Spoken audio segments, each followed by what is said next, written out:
नमस्कार दोस्तों, क्या आप आईएसओ लेना चाहते हैं गोवा में? अगर आप गोवा से हैं और गोवा में किसी भी तरीके से आपको आईएसओ को लेके कोई भी क्वेरी है, चाहे वो साउथ गोवा हो, चाहे वो नॉर्थ गोवा हो, चाहे वो गोवा के किसी भी प्लेस के लिए भी, किसी भी कूचे किसी भी जगह से हो, आपकी बिल्कुल सही वीडियो पे आके नज़र पड़ी है। रीज़न फॉर बीइंग, आप बिल्कुल सही वीडियो पे हैं। देखिए, इससे पहले कि मैं आपको बताऊं आईएसओ रजिस्ट्रेशन गोवा के बारे में, तो प्लीज़ सब्सक्राइब कर दें, बेल बटन जरूर दबाएं एंड इसके अलावा लाइक कर दें वीडियो को।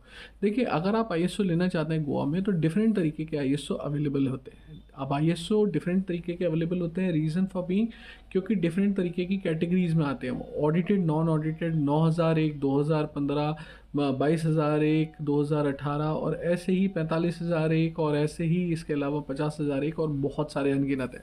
अगर आपको आईएसओ लेना है गोवा में और आपकी कोई भी क्वेरी है, तो आप नीचे दिए हुए नंबर पे व्हाट्सएप कर सकते हैं, कॉल कर सकते हैं, अपनी क्वेरी पूछ सकते हैं। सब्सक्राइब कर दें, बेल बटन जरूर दबाएं।